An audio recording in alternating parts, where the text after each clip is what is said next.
No species had ever defied the Galactic Council. Not in 12,000 years. Not once. Ambassador Aldrich Vance was about to change that, and the galaxy would never be the same. The stars burned cold beyond the crystal ceiling of the Grand Assembly Hall on Concordia Prime. 1,000 distant suns, each one a world a civilization. Together they formed the Galactic Assembly. 12,000 years of peace, 847 species. One unbreakable rule: never defy the Council. Aldrich Vance stood at the observation window, 42 years old.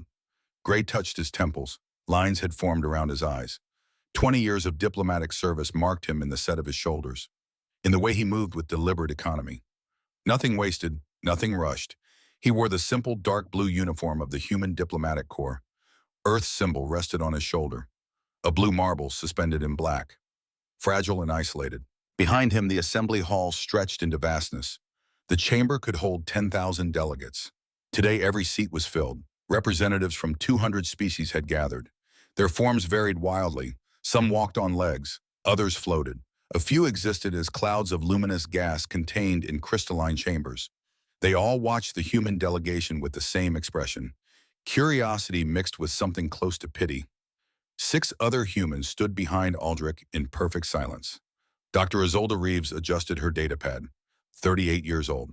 Her hands moved with the precision of someone who had spent 15 years in emergency medicine before joining the diplomatic mission. She caught Aldrich's eye and nodded once. Ready? The youngest member of their delegation was 25, the oldest 63. They represented the best humanity had to offer: scientists, engineers, agricultural specialists, economists. None of them spoke. They had learned long ago that silence carried more weight than words in the assembly. The council chair's platform rose above all others at the center of the chamber. Vorath occupied that throne. He was Crowline. His species had ruled the assembly for the past 2,000 years. 4 eyes set in a face that resembled carved obsidian. His skin held a faint blue luminescence that pulsed with his breathing. Vorath was 500 years old. He had seen entire civilizations rise and fall. To him, humanity was barely a footnote in galactic history. Ambassador Vance, Vorath's voice boomed through the chamber. Translation devices converted his words into 1,000 languages simultaneously. The sound echoed off crystal walls and polished stone floors.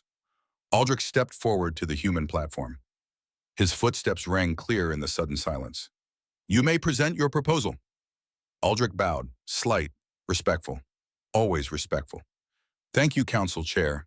He activated the holographic display. 3 planets appeared in the air above the assembly floor.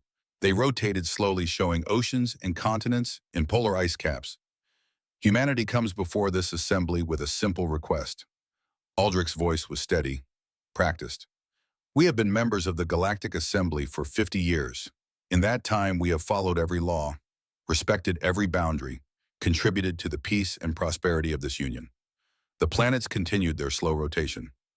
We asked for limited expansion rights, 3 new colony worlds in Sector 447. These worlds are uninhabited. They fall within resource zones designated for expanding species. We have surveyed them. We have found them suitable for human life. We simply ask permission to begin settlement. Murmurs filled the chamber. Aldrich had expected this reaction. Humanity had not requested expansion rights in 30 years. They had been patient, model citizens of the galactic community. But patience had limits. Vorath raised one hand. The murmurs ceased instantly. The council will discuss this proposal in closed session. Please wait outside. Aldrich nodded. He gestured to his delegation. Together they walked toward the exit. Their footsteps echoed in the vast hall. No one spoke. No arguments. No complaints. They simply obeyed. The waiting room had white walls and uncomfortable chairs. It was deliberately designed to be unpleasant, a reminder that those who waited here did so at the council's pleasure. Aldrich sat. His team settled around him. Dr. Reeves reviewed medical reports from the outer colonies. The data scrolled across her pad in blue light. Agricultural yields, disease incidence rates, population growth projections. The numbers told a story the council refused to hear. Humanity was running out of space. 3 hours passed. No one from the human delegation complained. They had learned patience in 50 years of assembly membership. Every request took time. Every petition required deliberation. The council moved slowly. It had ruled for 12,000 years by never rushing decisions. Finally, the door opened. A young Therian recorder stepped through. Her name was Thalen. She stood barely 4 feet tall. Her skin held a pale green cast that shifted to amber when she was nervous. Right now, her skin showed deep orange. "The council is ready," she said quietly. Aldrich stood. His team followed. They walked back into the assembly hall with the same calm they had shown before. But something had changed. Vorath's expression had hardened. His four eyes focused on Aldrich with an intensity that bordered on hostile. The council members behind him looked uncomfortable. Some would not meet the human ambassador's gaze. Aldrich felt ice form in his stomach. He had been a diplomat long enough to recognize the signs. "Ambassador Vance," Vorath's voice held a new edge. "The council has reviewed your request carefully. We have discussed it with great seriousness and consideration." Aldrich waited. "Your request is denied." The word hung in the chamber like smoke. Aldrich's expression did not change. Years of training kept his face neutral. But behind him, he heard Dr. Reeves take a sharp breath. Vorath continued, "Furthermore, the council has decided that humanity must accept new population management protocols. Your species reproduces at a rate that concerns us. Your ability to adapt to different environments is unusual. For the safety and stability of the assembly, we must ensure that human population growth is controlled." Silence filled the vast hall. Controlled. The word echoed in Aldrich's mind. "We have seen what happens when species expand too quickly," Vorath said. His tone had shifted to something like a lecture, as if explaining basic facts to a child. "Ancient records tell of civilizations that grew too fast, consumed too much, pushed too far. They became problems, threats. We are preventing that outcome." Aldrich stood very still. "Council Chair," he said quietly, "we have committed no crime." "This is not about crime," Vorath replied. "This is about prevention, about wisdom, about the greater good." "The greater good." Aldrich repeated the words softly. He looked around the chamber. 200 species. Some looked sympathetic. Most looked relieved. A few looked smug. They were afraid. That was what this was. Fear. Humanity had followed every rule, obeyed every restriction, contributed more than most species to the functioning of the assembly. And still the council saw them as a threat, not for what they had done, for what the council imagined they might do. "We have contributed nothing but cooperation," Aldrich said. "And we appreciate that," Vorath replied. His tone suggested the matter was settled, "which is why we trust you will accept these new protocols with the same grace you have shown in the past." Grace, the word tasted bitter. Aldrich looked around the chamber one more time. He saw the faces of delegates from civilizations spanning the galaxy. Scientists, warriors, philosophers, traders. None of them would speak in humanity's defense. Not one. Behind Aldrich, Dr. Reeves closed her datapad. The click echoed in the silence. The other delegates began gathering their materials, one by one. The sound of their preparations filled the hall. "If you would simply sign the agreement," Vorath said, "we can move forward." Aldrich looked up at the council chair. For the first time in 50 years of diplomatic service, he allowed his true feelings to show in his eyes. Cold, disappointed, final. "No." The word cut through the chamber like a blade. Vorath's hands tensed on the armrests of his throne. "Excuse me." "No," Aldrich said again. His voice was not loud. It was not angry. It was simply absolute. "We will not sign." Dr. Reeves moved first. She closed her datapad and placed it in her case. The others followed. They collected their documents, their devices, their bags. The chamber filled with confused murmurs. "Ambassador Vance." Vorath stood. His four eyes blazed with something between shock and fury. "You cannot simply walk out. We must discuss this. Negotiate. Find a compromise." Aldrich looked up at him. When he spoke, his voice carried to every corner of the vast hall. "There is nothing to discuss, Council Chair. You have made the Assembly's position very clear.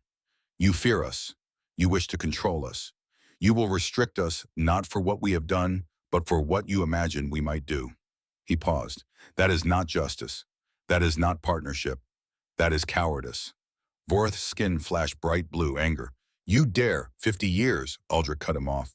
His voice remained level, each word carved from ice. 50 years we have followed your rules, helped your people, solved your problems. And this is your answer.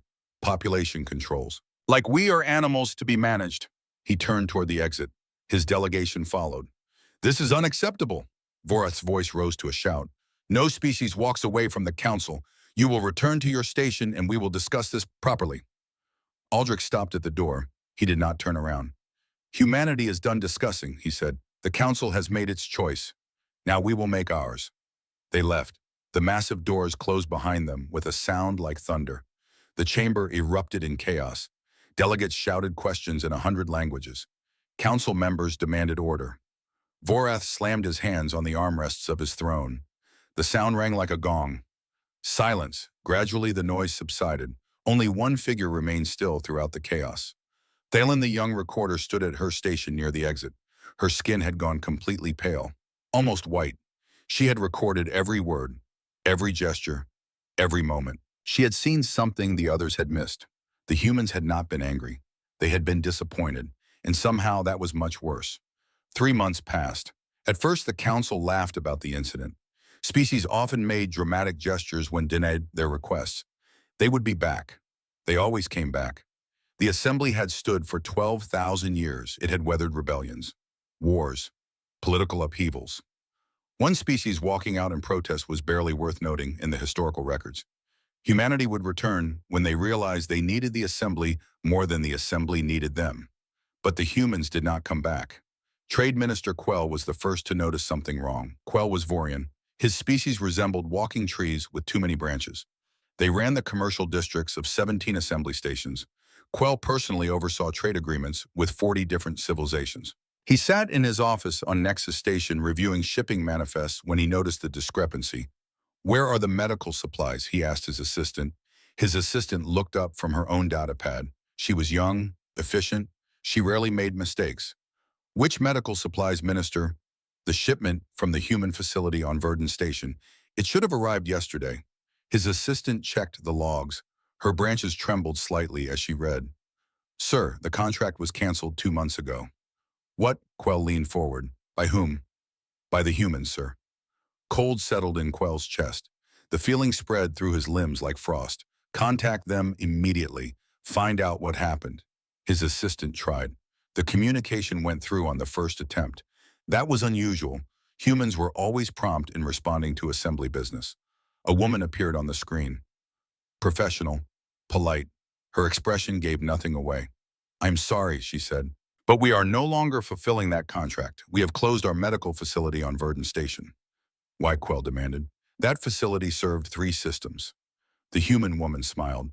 The expression did not reach her eyes. "The council made its position on humanity very clear. We are simply respecting that position. Thank you for your inquiry." The screen went dark. Quell stared at it. Then he started checking other contracts. His branches began to shake as he read. 17 human trade ships had stopped coming to assembly stations. 12 human research facilities had closed. 23 human mining operations had shut down, and all within the past 3 months, and all without warning, and all with the same polite explanation. "We are respecting the council's position." On Nexus Prime, the main agricultural station for the Inner Systems Director Vesh watched his crop yields drop for the 3rd week in a row.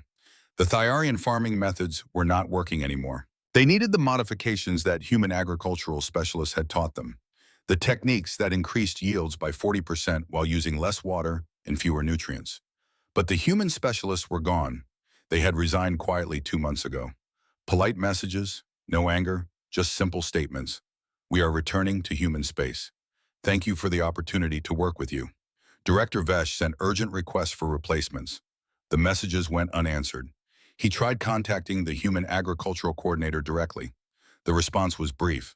"We no longer have personnel available for assembly agricultural programs. We apologize for any inconvenience." Inconvenience. 3 systems depended on Nexus Prime for food. 17 billion people. Vash stared at the withering crops and felt fear for the first time in his long career. On Helix Station, the main medical center faced a crisis. 3 of their best doctors were human. They had trained dozens of alien physicians in new surgical techniques, procedures that had cut mortality rates in half for 17 different species. Now all 3 were gone, and the surgeries they used to perform, nobody else knew how to do them. Director Misra sent an urgent message to human space. "Please, we need your doctors. We have patients dying." The response came from Ambassador Aldrich Vance himself. Misra had never expected such a senior official to reply personally. That made the message worse somehow. We are very sorry to hear about your patients. Perhaps the Council's medical division can assist you. Humanity cannot help at this time. Misra sent back immediately. But you must. People are dying. Aldrich Vance's response was cold. The Council determined that humanity required population controls because we are dangerous. Surely the Council has considered how to provide services without dangerous humanity's involvement. No more messages came after that. Council Chair Vorath sat in his private chambers reading report after report. The situation was getting worse. Humans had been involved in everything. They had worked quietly across assembly space for 50 years, never demanding attention or credit, just contributing, building, helping. Now the work was not being done, and the assembly was discovering exactly how much it had depended on that quiet contribution. Vorath called an emergency session. The council members gathered. For the first time in centuries, they looked worried. Elder Zaranth spoke first. He was ancient, even by assembly standards, 950 years old. His species lived for thousands of years. He had seen civilizations rise and fall across multiple epochs. This is a temporary problem, he said. His voice carried the weight of centuries. The humans are making a point. They will return when they realize they need us. Trade Minister Quell stood. His branches shook with barely contained anger. They do not need us, he said flatly. We need them. Do you understand 17 systems are facing food shortages? Medical supplies are running out in 23 sectors. The mining operations that supplied our shipyards are closed. He looked around the council chamber. We need to fix this, now. We will send a diplomatic mission, Vorath decided. We will negotiate, find a compromise. The mission departed 3 days later. 3 diplomatic ships, the best negotiators in the assembly. They traveled to the border of human space. Human patrol vessels met them there. The ships were small, fast. They moved with practiced precision that spoke of regular drill and discipline. The humans were polite, professional. They listened to the assembly's messages. Then they said no. Ambassador Vance has made humanity's position clear, the human captain explained. His face showed on the diplomatic ship's main screen. Middle-aged, competent, unmoved by appeals to cooperation or threats of consequences. We are withdrawing from assembly space. All humans are returning to our own territory. This is not negotiable. But we can discuss the population protocols, the assembly diplomat said desperately. Perhaps we were too hasty. The human captain's expression did not change. The council made its decision. Humanity has made ours. Please return to assembly space. You are not welcome here. The diplomatic ships returned with nothing. Thalen had been watching everything carefully. As a junior recorder, she was not important enough for anyone to notice. But she had access to all the records. That was the nature of her position. She documented everything that happened in the assembly. Now she started going through those records, searching for information about what humans actually did in an assembly space. What she found shocked her. Humans were in 10,000 different operations across assembly territory. Engineers on stations, logistics officers in shipping companies, teachers in schools, doctors in hospitals, agricultural specialists on farming worlds, researchers in laboratories, translators, advisors, coordinators. They were everywhere. And now they were nowhere. Thalen found something else buried in the records. Incidents that almost became conflicts, but did not. She dug deeper into each case. In every instance, human diplomats had been involved. Quiet conversations, careful negotiations, problems solved before they became wars. 6 major conflicts prevented in the last 50 years, all because of human intervention. Nobody had noticed. The humans never took credit. They simply did the work and moved on to the next crisis. Thelen compiled her findings into a report. She took it to Council Chair Vorath. He read through it slowly. His 4 eyes moved across the data. His skin pulsed with agitation. This cannot be accurate, he said finally. It is all in the official records, Council Chair, Thalen replied quietly. The humans were holding everything together, and we did not even see it. Vorath dismissed her, but that night he could not sleep. He kept thinking about Ambassador Vance's face during the walkout. That cold disappointment. Humanity had not been angry. They had been shamaisha, like parents watching a child make a terrible mistake and knowing there was nothing they could do to stop it. The next morning brought worse news. Long-range sensors had detected something in deep human space. Massive construction projects. Dozens of them. The humans were building stations, shipyards, colonies. They were building fast, faster than should be possible. How are they doing this? A council member demanded during the emergency session. The military advisor pulled up the scans. The images showed human space transformed. What had been orderly and controlled 3 months ago now looked like an explosion of activity. They are not following assembly building protocols, the advisor explained. They are using their own methods, more efficient, more advanced. He highlighted several construction sites. They are expanding at 3 times the rate we ever allowed them. We must stop them, elders around said. How bushy? Vorath asked quietly. They are in their own space. They are breaking no laws. They are simply leaving us behind. The room fell silent. On the view screen, the scans showed humanity building a future that did not include the assembly at all. New colonies spread across previously unclaimed systems. Shipyards constructed vessels of unfamiliar design. Research stations went online in sectors humans had never been authorized to enter. 73 new colonies in 3 months. 9 shipyards producing at rates that exceeded assembly standards. Mining operations extracting resources with efficiency that bordered on impossible. Where did they get this technology? Someone asked. Nobody had an answer. The humans had always seemed content to follow assembly guidelines, to work within established parameters, to be model citizens of the galactic community. Now those guidelines were gone, and humanity was showing what it could actually do when unrestricted. The assembly watched in growing horror as human space transformed before their eyes. And for the first time in 12,000 years, the Galactic Assembly felt afraid. Trade Minister Quell made a decision. He had spent 2 weeks watching his people suffer as medical supplies ran out and food production dropped. 17 systems under his jurisdiction were approaching crisis levels. The assembly was debating, discussing, deliberating. People were dying while they talked. Quell contacted his homeworld. He called for a vote of the Vorian Council. The debate lasted 3 hours. When it ended, the decision was unanimous. The Vorian people were withdrawing from the Galactic Assembly. Quell traveled to the border of human space personally. He requested a meeting. He expected to be turned away like the Assembly diplomats. Instead, Ambassador Vance agreed to see him.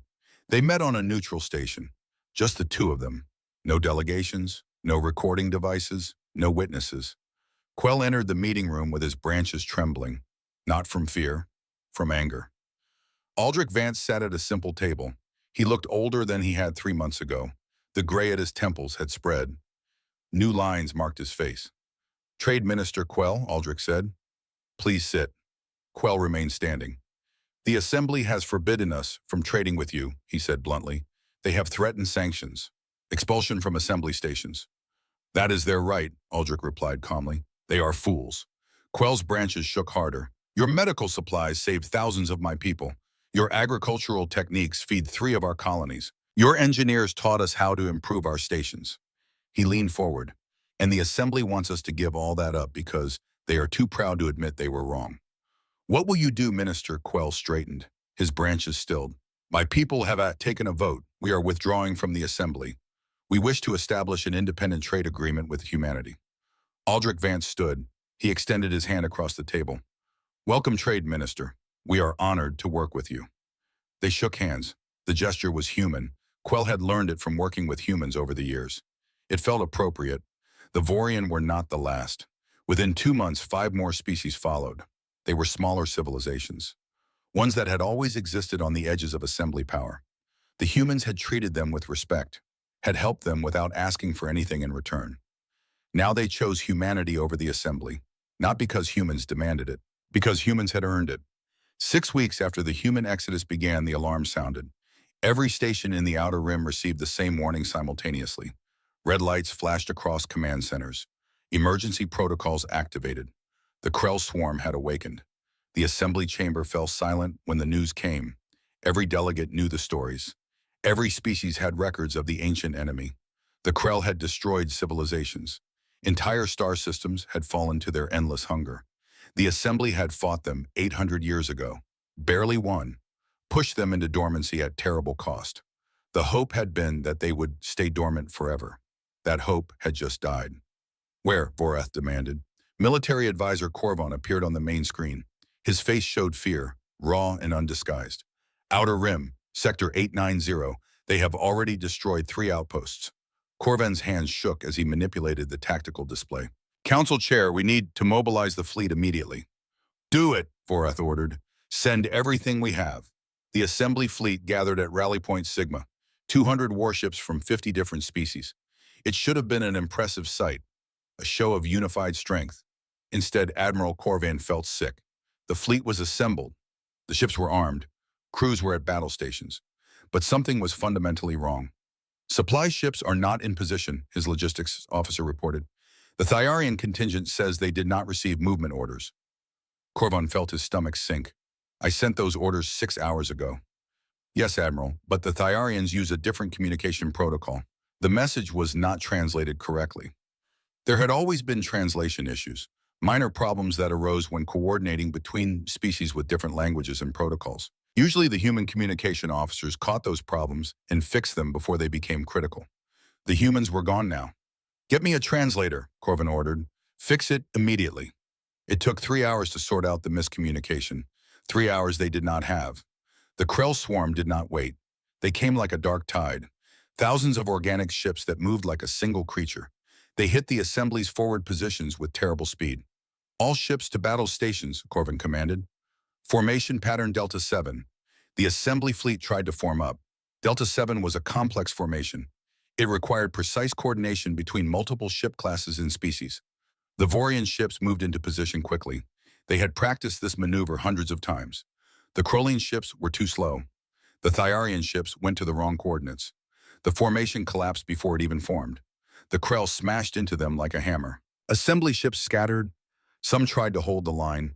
Others retreated immediately. There was no coordination, no unity, just hundreds of individual ships making individual decisions. Corvan watched his fleet fall apart and realized the truth with cold horror. The humans had not just been communication officers. They had been the glue that held everything together. They had coordinated between species, anticipated problems, smoothed over cultural differences, made sure everyone understood what everyone else needed.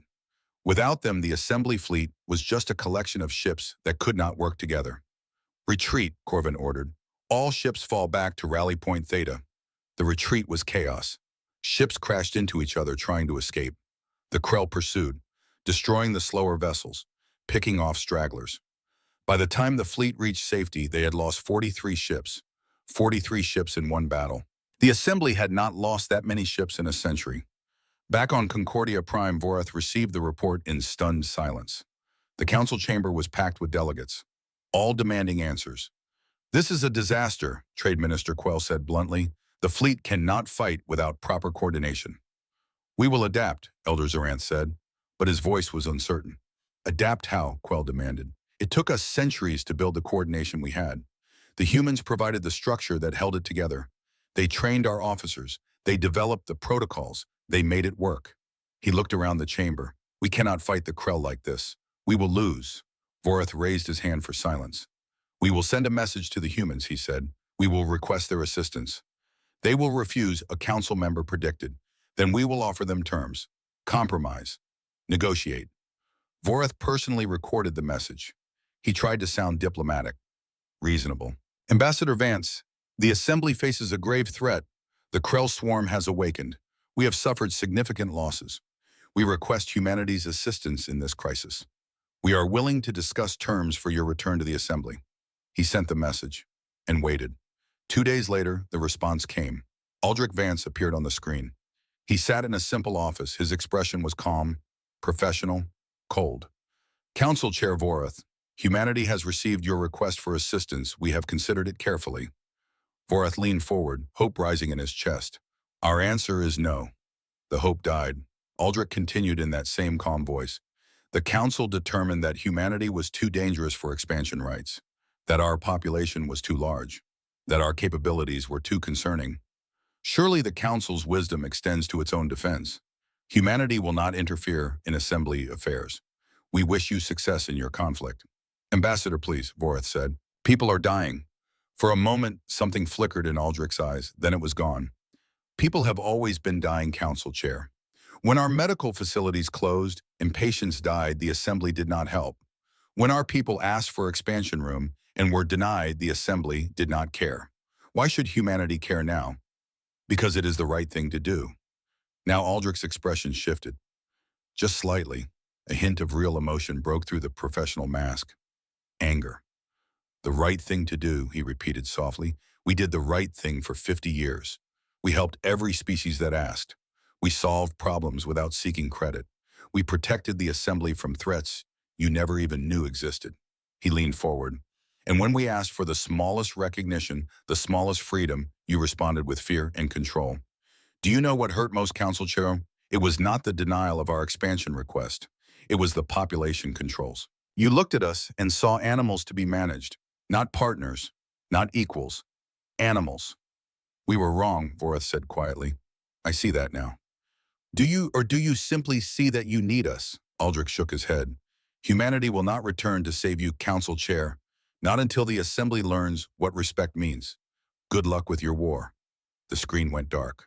Vorath sat in silence. Around him, the council chamber filled with voices. Anger, fear, blame.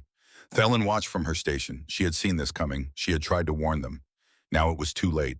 The Galactic Assembly had ruled for 12,000 years. It had survived wars and rebellions and political upheavals. But it had never faced a threat quite like this. Not the Krell, the Assembly's own arrogance, and the quiet, terrible absence of the species they had taken for granted. Outside the crystal ceiling, the stars burned cold and distant, indifferent to the fate of civilizations who forgot that strength came not from control, but from respect. The Assembly was learning that lesson now, in the worst possible way. Thelen made her decision in the darkness of her quarters. 3 months had passed since the human exodus. The young recorder sat surrounded by data pads. Each one glowed with information the Assembly had ignored for 50 years. Her skin had gone pale amber, the color of fear mixed with determination. She was 45 years old, young by Thyarian standards. Old enough to know that what she was about to do could destroy her career. Young enough to believe it was worth the risk. The files spread across her desk told a story. Not the official story the council preferred, the real story, the one buried in routine reports and incident logs. Thelen had been compiling evidence for weeks. Now she was going to release it, all of it, to everyone. Her fingers trembled as she initiated the transmission protocol. The data would go to every council member, every species representative, every major news network across assembly space. There would be no hiding this, no burying it in bureaucratic procedure. The truth would be public. Thelen closed her eyes and pressed send. The council chamber erupted in chaos the next morning. Delegates shouted in 100 languages. Accusations flew across the vast hall. Council members demanded explanations. Security officers moved through the crowd, trying to restore order.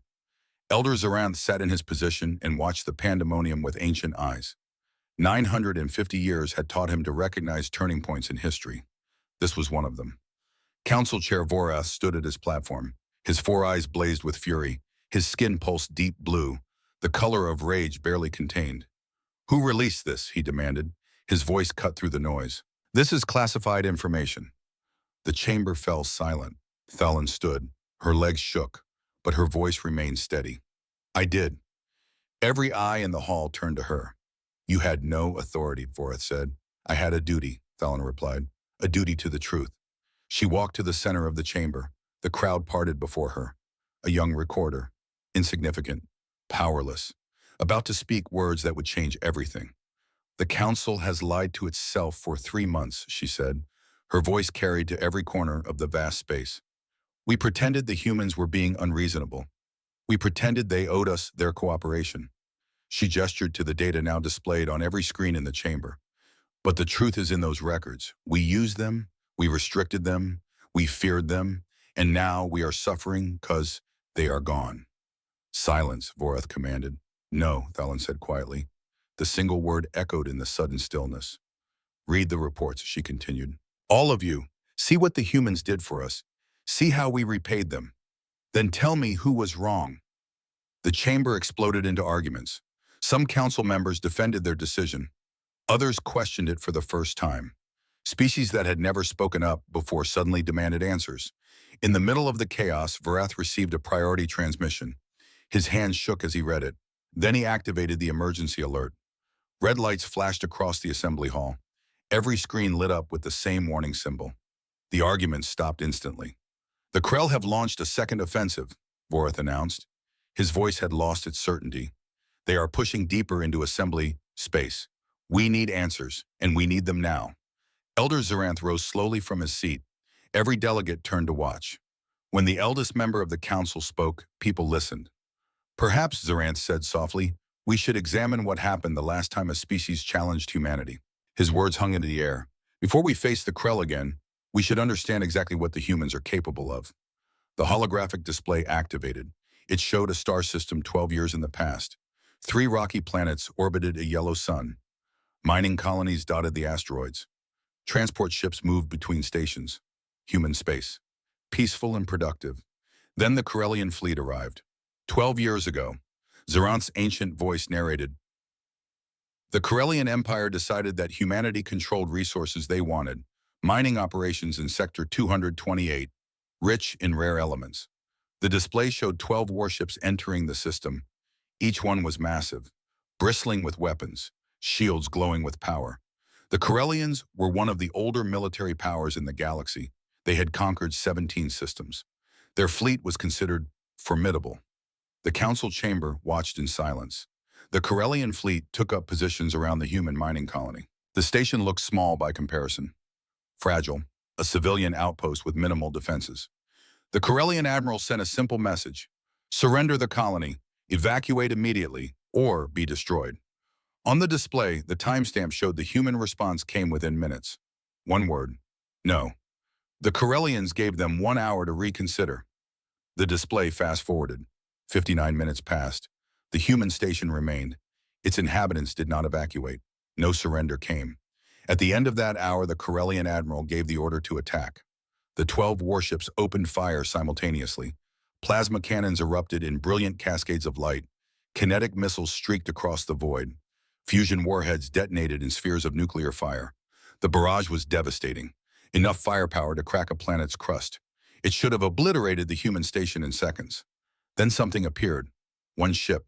It materialized between the Corellian fleet and the human colony. The ship was unlike anything in the assembly databases. Sleek, dark, no visible weapons, no obvious propulsion. Just there, suddenly and impossibly present. The Corellian weapons reached the mysterious ship and stopped. Every plasma bolt froze in space. Every missile hung motionless. Every fusion warhead suspended mid-flight. The entire barrage simply ceased moving, as if space itself had turned solid around the projectiles. The council chamber leaned forward. Every delegate stared at the hologram. What happened next took 3 seconds. The frozen weapons began to glow. Brighter and brighter, energy building in each suspended projectile. Then they reversed course. All of them, simultaneously. The plasma bolts, missiles, and warheads shot back toward the Corellian fleet, faster than they had been fired, and magnified. The first Corellian destroyer disappeared in a flash of light. No explosion, no debris, just there one moment and gone the next. The second destroyer followed, then the third. One after another, the Corellian warships simply ceased to exist. 3 seconds after the weapons reversed and all 12 destroyers were gone, the mysterious human ship remained, untouched, unmoving, then it vanished, the same way it had appeared, suddenly and impossibly absent. The hologram ended. Silence filled the council chamber. Complete and absolute silence. Finally, a delegate spoke. His voice shook. What was that? That Zaranth said quietly was humanity defending itself. He let the words sink in. The Corellian Empire sent an investigation team. They found one survivor, a single escape pod that had been outside the combat zone. The crew member inside was catatonic. It took 3 months before he could speak. Zaranth called up another file. This is his testimony. The survivor's face appeared on screen. Young, traumatized, his eyes held the look of someone who had seen something beyond comprehension. The weapons just stopped, the Corellian officer whispered, like hitting a wall. Then they came back. But wrong, all wrong. The energy signatures were inverted, amplified. I saw the flagship die. Commander Vrax was shouting orders. Then he was just gone. The ship, the crew, 3,000 Corellians, gone in a flash of light that left no heat, no radiation, nothing. His hands trembled. What kind of species can do that? The recording ended. Zaranth looked around the chamber. The Corellian Empire filed a formal protest with the assembly. They claimed humanity had violated the conventions of warfare, used forbidden technology. He paused. Ambassador Vance's response was brief. The Corellians attacked a civilian mining colony without provocation. Humanity defended itself.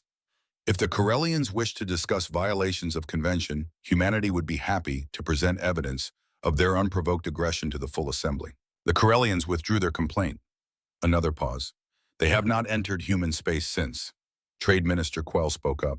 His branches were perfectly still, the Vorian sign of deep thought. But that proves the Council was right to fear them. They have weapons that can destroy fleets in seconds. Does it? Zaranth asked softly. He gestured to the hologram. Look at what happened. 12 warships attacked. Thousands of weapons fired. The humans could have destroyed that fleet before the Corellians even fired. They did not. They waited. Let the Corellians commit themselves to aggression. Then they defended. His ancient eyes swept the chamber. And after they simply left, no conquest, no occupation, no demand for tribute or surrender, they returned to their business. They could have used that demonstration to intimidate the entire galaxy, he continued. Instead, they kept it quiet. The Corellians never spoke of their defeat. The humans never claimed victory. If Recorder Thelen had not found this in the archives, most of us would never have known. Zaranth's voice grew harder. So I ask you, who should we fear more, a species with terrible power that uses it only to defend, or ourselves for trying to control what we should have respected? Thalen called up more files. The Corellians were not the only ones, she said. The display showed another incident. 8 years ago, the Dravik sabotage operation. The Dravik Syndicate believed they could infiltrate human research stations, steal technology. They sent their best operatives, infiltration specialists with centuries of experience. The files showed the aftermath. The humans detected them within hours, captured them without violence, sent them back to Dravik space with a simple message: do not return. Thalen's skin shifted to deep amber. The Draviks ignored the warning. They sent a second team, this time targeting a human medical facility, attempting to steal pharmaceutical research. The timeline advanced. 24 hours later, every electronic system in the Dravik's homeworld crashed simultaneously. Banking networks, communication grids, transportation systems, environmental controls on their orbital habitats, everything. The economic data scrolled across screens throughout the chamber. The Dravik's economy collapsed. It took them 5 years to recover. Millions suffered, not from violence, from precision.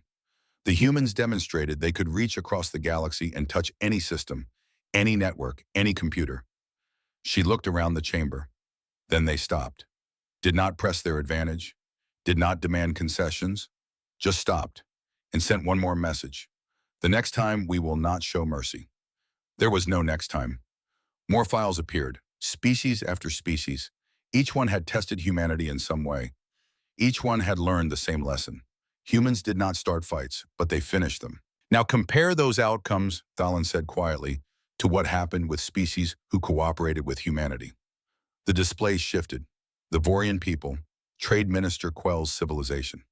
The Vorians partnered with humans 40 years ago, shared research, opened trade, worked together on agricultural development.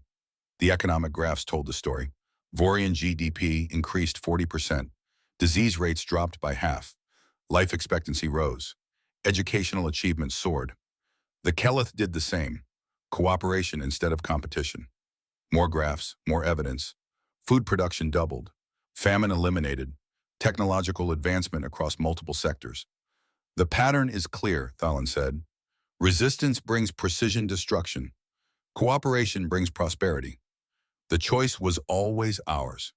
She looked directly at Vorath. We chose fear, and we are paying the price. The council debated for 6 hours. Voices rose and fell. Arguments circled and recycled. Some defended the old decision.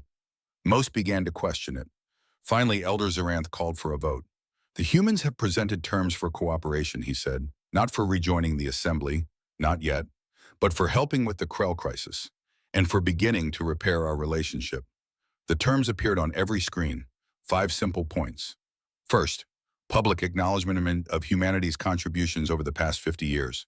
Second, immediate removal of all population management protocols. Third, a permanent seat on the Council's decision-making committee, not as observers, as full partners with equal authority. Fourth, unrestricted expansion rights within unclaimed space. Fifth, fair review of all species currently under similar restrictions. These terms would fundamentally change how the Assembly operates, Vorath said. His voice had lost its earlier certainty.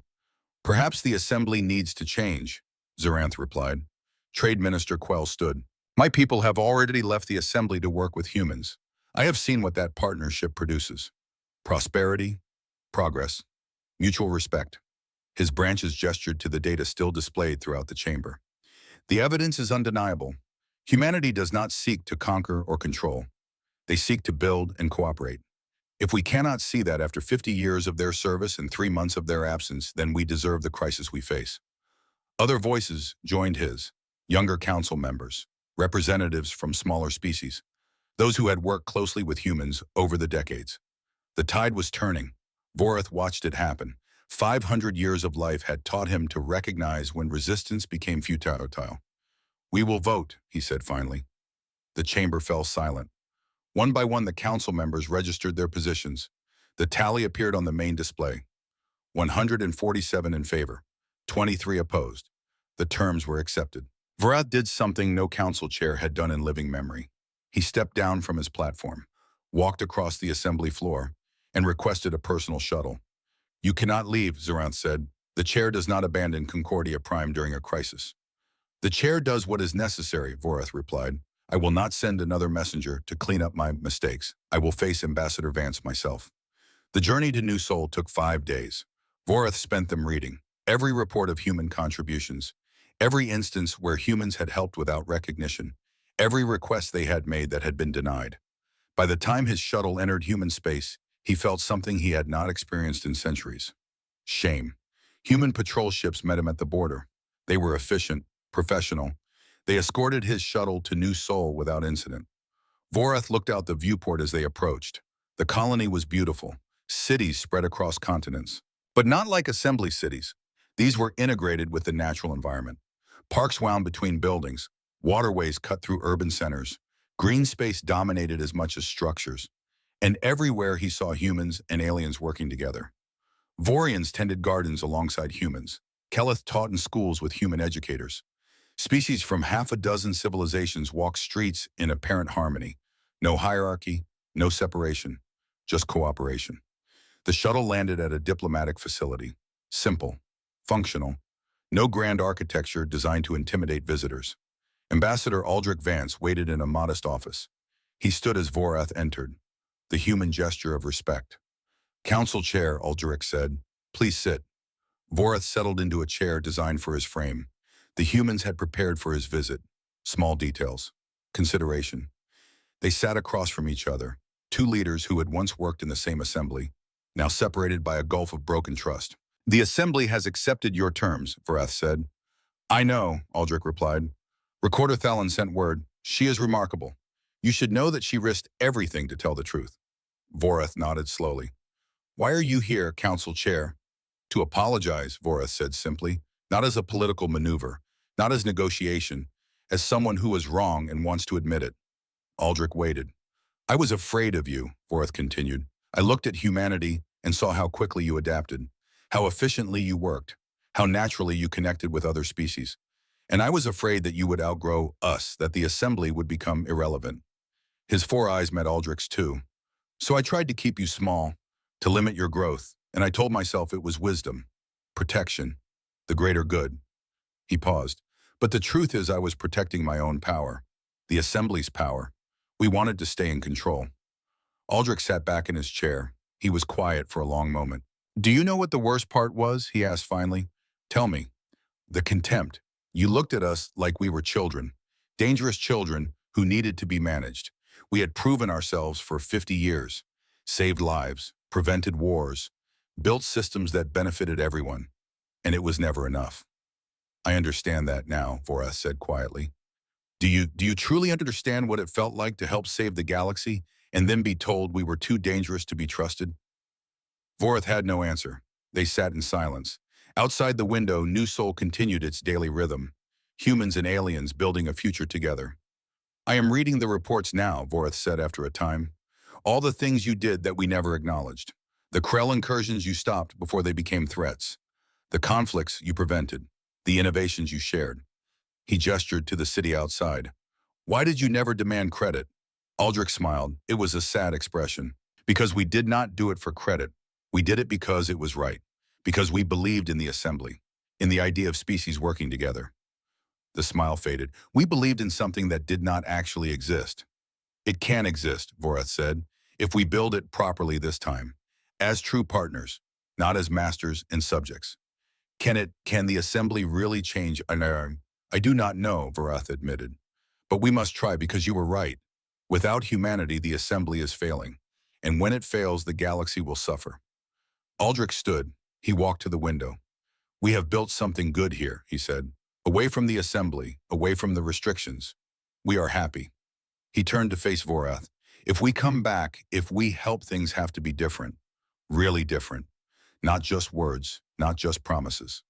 They will be, Vorath said. I give you my word. And if I break it, you can leave again. This time I would not blame you. Aldrich nodded slowly. The Krell crisis. How bad is it? Very bad. We have lost 60 ships now. The swarm is advancing. We cannot stop them. Aldrich was quiet for several seconds. I will need to speak with my people, he said finally, and with the other species that left the assembly. We make decisions together now. Of course. 2 days later, Aldrich sent his answer. Humanity would help, but not alone. They would come with the 5 species that had withdrawn from the assembly. Together, as partners. Admiral Theron Cade stood on the bridge of the EDS Sentinel and looked at the tactical display. 68 years old now. Gray hair, deep lines around his eyes.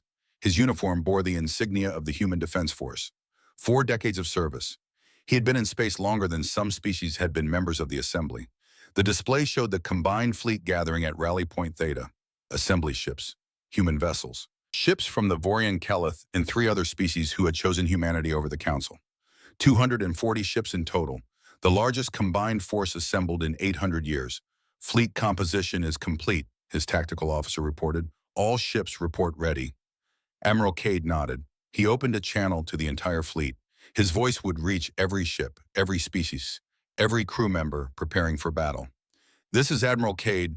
In approximately 6 hours, we will engage the Krell swarm. I know many of you have never fought beside each other before. Some of you were enemies 3 months ago. He paused. That does not matter now. What matters is this. We stand together. Human and Thyarian, Krolene and Vorian, Keleth and Assembly. Not because we are all the same, but because we choose cooperation over division. His eyes swept the bridge. The Krell do not negotiate. They do not compromise. They only consume. If we fail here, they will push deeper into civilized space. Millions will die. Worlds will fall. Another pause. We will not fail. Each species in this fleet brings unique strengths. The Thyarians are masters of defensive systems. The Krolene understand energy weapons like no other. The Vorians excel at rapid maneuvers. The Keleth know shield modulation better than anyone. And humans, we coordinate, we adapt. We bring you all together. He straightened. Today, we show the Krell what cooperation means. We show them that divided species can become a unified force. We show them that together we are unstoppable. All ships to your positions. The Krell are coming. Let them come. The fleet moved into formation. This time it worked. Every ship found its position. Every species understood its role. Human coordination officers had spent the past week integrating with assembly command structures, teaching, learning, building bridges. Formation Delta 7 assembled perfectly. The Krell swarm emerged from the darkness like a living nightmare. Thousands of organic ships, creatures bred for war. They moved with terrible purpose. No hesitation, no fear, just hunger. All ships, Admiral Cade ordered. Weapons free. Fire on my mark. The Krell surged forward. Mark! The combined fleet opened fire. This time they fought as one. Thyarian defensive fields interlocked with Krolene energy barriers. Vorian ships darted between Krell formations, drawing fire, while assembly heavy cruisers hammered the swarm with concentrated barrages. Keleth vessels adjusted shield frequencies in real time, protecting vulnerable ships. And through it all, human coordination officers kept every element synchronized. Communication flowed. Orders translated instantly. Problems solved before they became critical. The fleet held. The battle raged for 6 hours. Ships died on both sides. The Krell were relentless. But the combined fleet was prepared. When the Krell finally withdrew, the swarm had lost a third of its forces. The fleet had held the line. Admiral Cade reviewed the damage reports. They had lost ships, good crews, brave people, But they had won. For the first time since the Krell awakened, they had won. The campaign lasted 6 weeks. 6 weeks of hard fighting. The combined fleet pushed the Krell back system by system. Sometimes the swarm fought. Sometimes it retreated. Always it tested the fleet's coordination. The fleet held together. Admiral Cade commanded from the Sentinel. But the real command was distributed. Each species contributed its expertise. Decisions flowed from collaboration, not hierarchy. It was messy sometimes. Cultural differences caused friction. Communication broke down occasionally. But they adapted, learned, improved. And slowly the Krell were driven back to dormancy. On the final day, Admiral Cade stood on the bridge and watched the last Krell ships retreat into deep space. "Confirm dormancy," he ordered. His tactical officer worked her console. Data streams analyzed Krell biosignatures. "Confirmed, Admiral. The swarm is entering hibernation. Projections indicate they will remain dormant for at least 500 years. Relief washed through the bridge. They had done it. 6 weeks. Thousands of crew members. Dozens of species. Working together. Admiral Cade opened a channel to Ambassador Vance on New Sol. "Ambassador, the Krell are dormant." Aldrich Vance appeared on screen. He looked tired. The weight of coordinating the political side of the crisis showed in new lines on his face. "Casualties. Significant, but contained. We held." Aldrich nodded slowly. "The Assembly is requesting a formal meeting. They want to discuss long-term cooperation." Admiral Cade smiled slightly. "Tell them we will consider it after we bring our people home." "Already did." The connection closed. Admiral Cade turned to his crew. "Set course for New Sol. Standard speed. We have earned a rest." As the Sentinel turned toward human space, Cade looked out at the stars. 68 years old. 4 decades in service. He had seen humanity grow from a single world to a spacefaring civilization. He had watched them face fear and prejudice and control. And he had watched them respond with patience and competence. Now finally the galaxy was beginning to understand. Humanity's strength was not just in mysterious technology or powerful weapons. It was in knowing when to use them and when to put them away. That wisdom made all the difference. Admiral Theron Cade closed his eyes and allowed himself a moment of satisfaction. They had built something new in these 6 weeks. Not an empire, not a hierarchy, a partnership, real and lasting. The galaxy was changing. And for the first time in centuries, it was changing for the better. 1 year had passed since the Krell campaign ended. Dr. Isolde Reeves stood in the observation lounge of New Geneva Station and watched ships arrive. Human vessels, assembly cruisers, Vorian trade ships, Keleth agricultural transports, all moving in coordinated patterns through the shipping lanes. 1 year ago, this station had not existed. Now it was the hub of the Interstellar Cooperative. 18 species had joined. More applied every week. Isolde was 39 now. Gray touched her temples. Lines formed at the corners of her eyes. The stress of rebuilding galactic cooperation aged people quickly. But when she looked out at the peaceful traffic, the fatigue seemed worthwhile. A young Thearian approached. Her skin showed pale green, the color of contentment. "Dr. Reeves, the medical conference is ready to begin." Isolde nodded. She gathered her data pads and followed. The conference hall held physicians from 12 species. They had gathered to share research, techniques, innovations. No restrictions, no hoarding of knowledge, just cooperation. The Thiarian who had organized it was Thalen, the recorder who had released the classified files 1 year ago. She had been promoted to senior medical coordinator. Her rebellion had earned her respect across the galaxy. Isolde took her seat as the presentations began. Data appeared on screens throughout the hall. Mortality rates down 40% across cooperative space. Disease outbreaks contained in half the time. Medical supplies distributed 3 times faster than under the old assembly system. The numbers told the story. Cooperation worked. On Verdun Station, what had once been a failing agricultural colony now thrived. Director Vesh walked through fields of modified grain. The crops grew tall and healthy. Yields had doubled in the past year. Human agricultural specialists worked alongside Thiarian farmers. They had combined their knowledge, human genetic modification techniques, Thiarian understanding of local soil chemistry. Together they had created something neither could have achieved alone. Vish remembered those dark months after the Exodus, the crop failures, the rising panic, the desperate calls for help that went unanswered. Now Verdun Station exported food. 17 systems depended on their surplus. 1 year ago, humans had been absent, withdrawn. Now they were partners, and that made all the difference. Trade Minister Quell reviewed economic reports in his office on New Sol. The Vorian people had been the first to leave the assembly, the first to join humanity's growing alliance. The decision had cost them initially.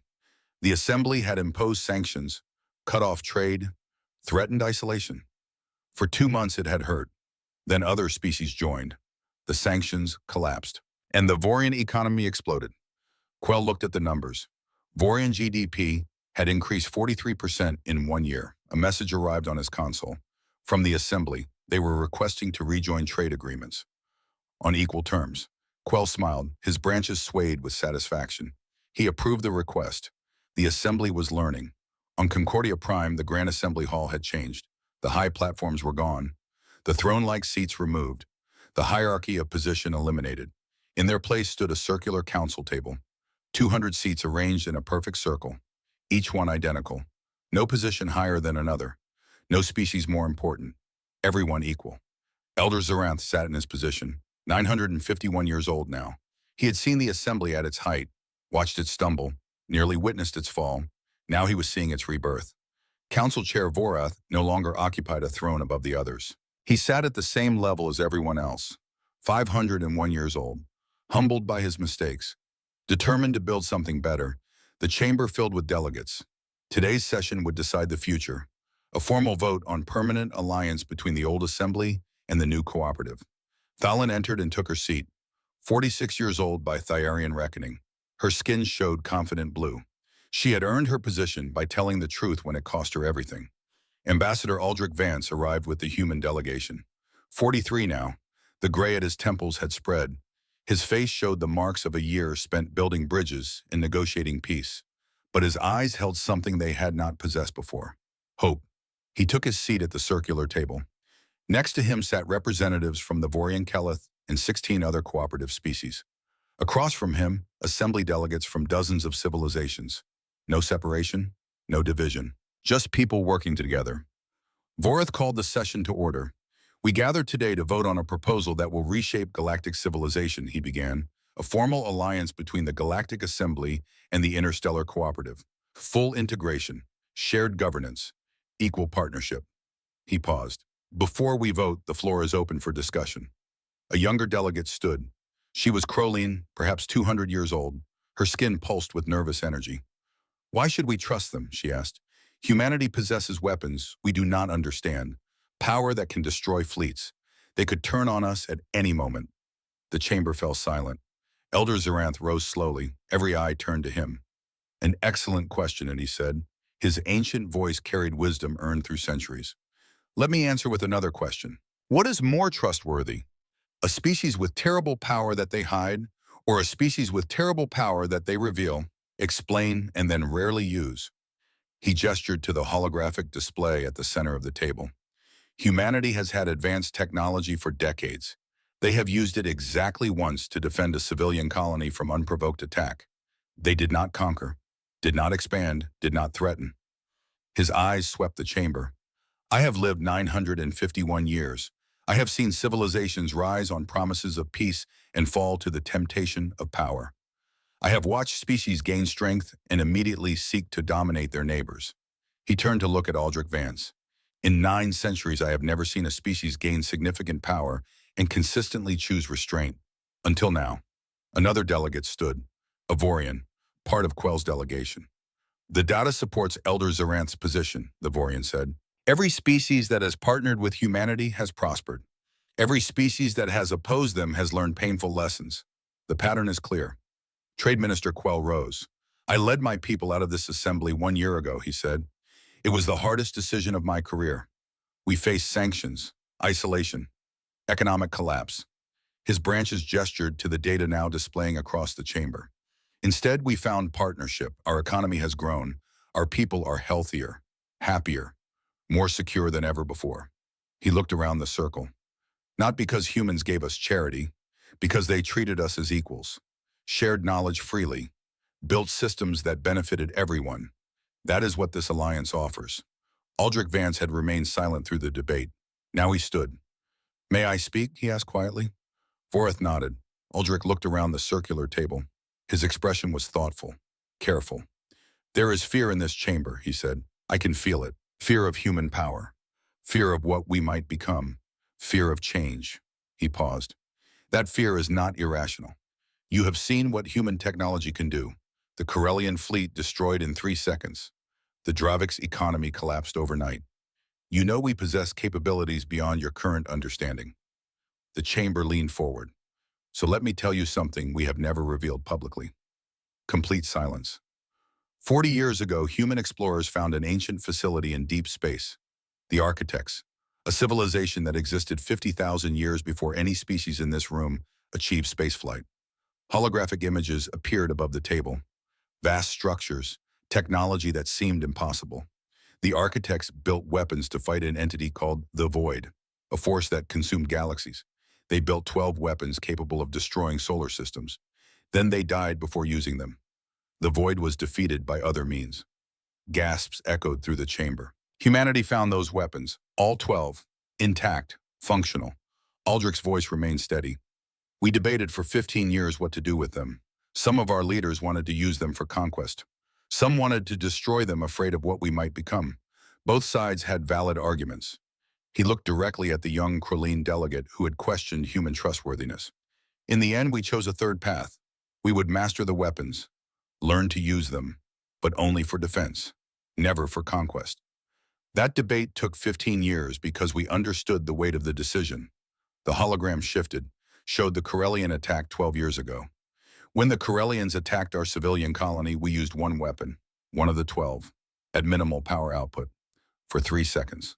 He let that sink in. You ask why you should trust us. Because we have had this power for 25 years and used it once. Because we could have conquered this entire galaxy and chose not to. Aldrich sat down. The chamber was absolutely silent. Finally, Elder Zerant spoke. In 951 years, I have learned that power without wisdom destroys, and wisdom without power fails. Humanity possesses both. Vorath stood. The vote will now proceed. One by one, delegates registered their positions. The count appeared on the central display. 167 in favor, 12 opposed. The alliance was approved. For the first time in 12,000 years, the Galactic Assembly had fundamentally transformed itself. Not through conquest, not through revolution, through recognition that cooperation surpassed control. 3 weeks later, a delegation arrived at Earth. It was the first time Assembly representatives had visited humanity's homeworld. Vorath led the delegation personally. Elder Zerant accompanied him. Representatives from 30 different species came as well. They traveled aboard an Assembly diplomatic vessel. Human patrol ships met them at the edge of the solar system and escorted them inward. The journey took 2 days at standard speed. The delegation spent that time studying Earth's star system, mining operations on asteroids, scientific stations on Mars, agricultural platforms on orbital habitats, construction yards near Jupiter. Everything moved with efficiency that amazed the observers. But what struck them most was the diversity. Human ships worked alongside Vorian transports. Keleth research stations orbited Saturn.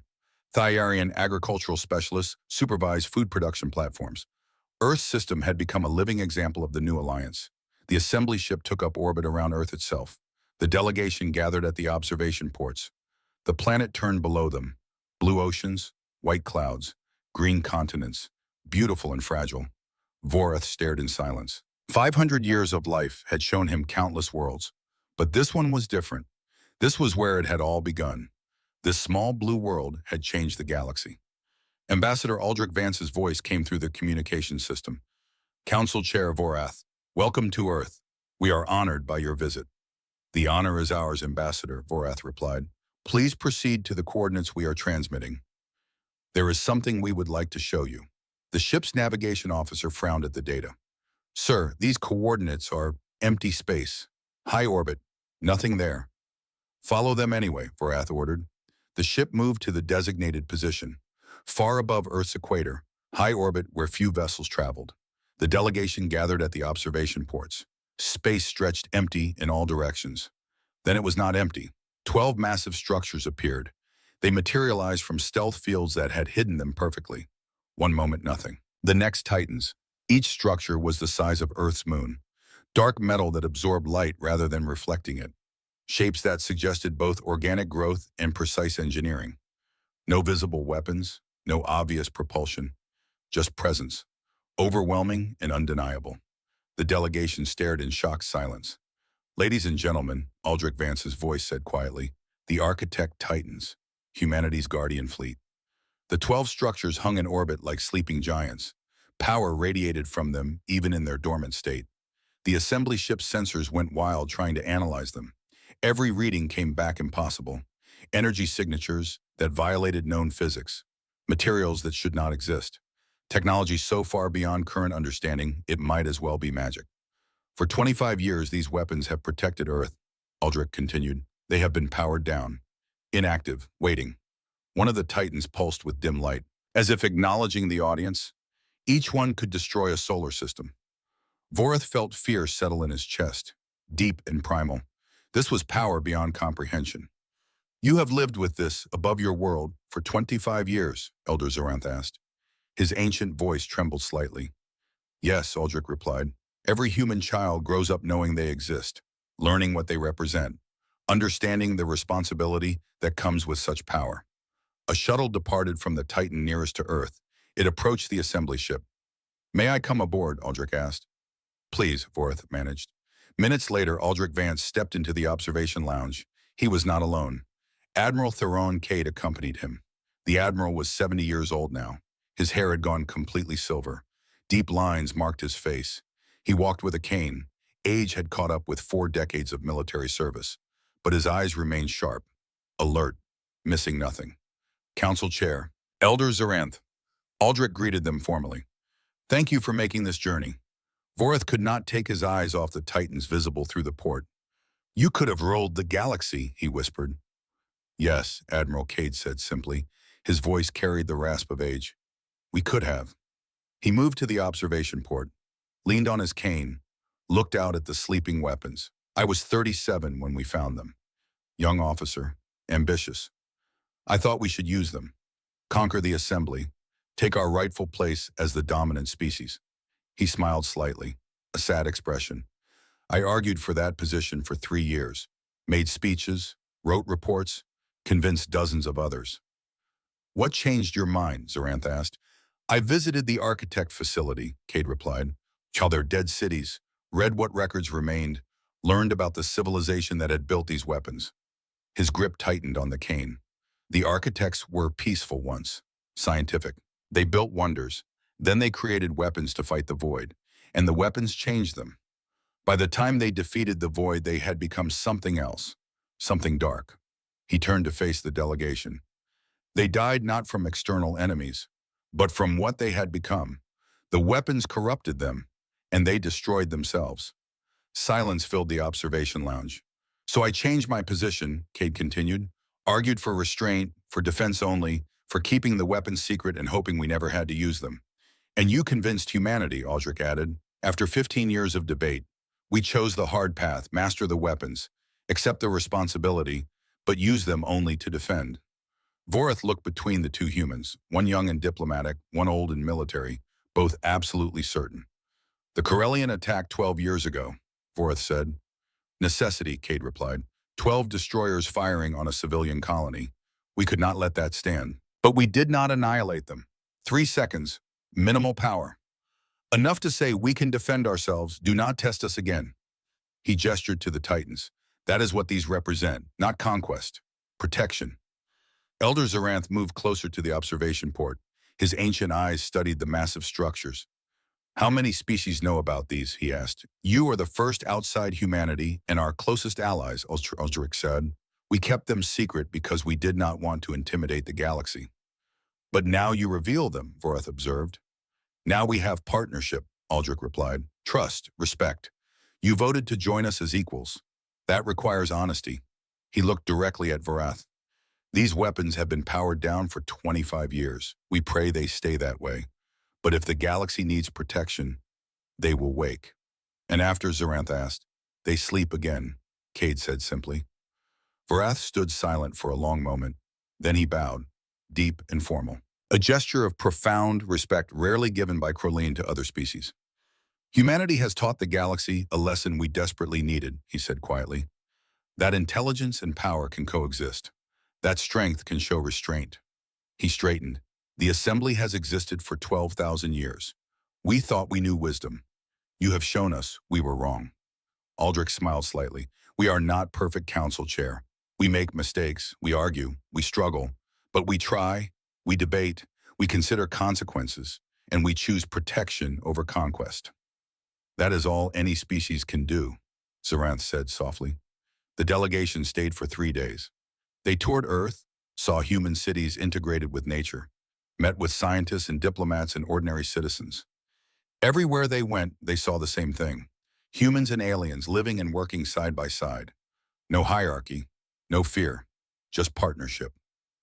On the final day, they gathered once more in the observation lounge. The 12 Titans still hung in orbit, silent guardians of a world that had learned wisdom. Aldrich Vance stood before the delegation. You have seen what we have built here, he said. Not an empire, not a hierarchy, a community, where species work together because they choose to, because it benefits everyone. He gestured to Earth below. We came from that world, one small planet, alone in the darkness. We climbed to the stars hoping to find others like us. We found the assembly. We joined with hope. His voice grew quieter. And for 50 years we served. We helped. We contributed. We believed in the idea of cooperation. Then we were told we were dangerous, that we needed to be controlled, and we had a choice. We could have used these weapons. He gestured to the Titans. We could have forced the assembly to respect us, to fear us.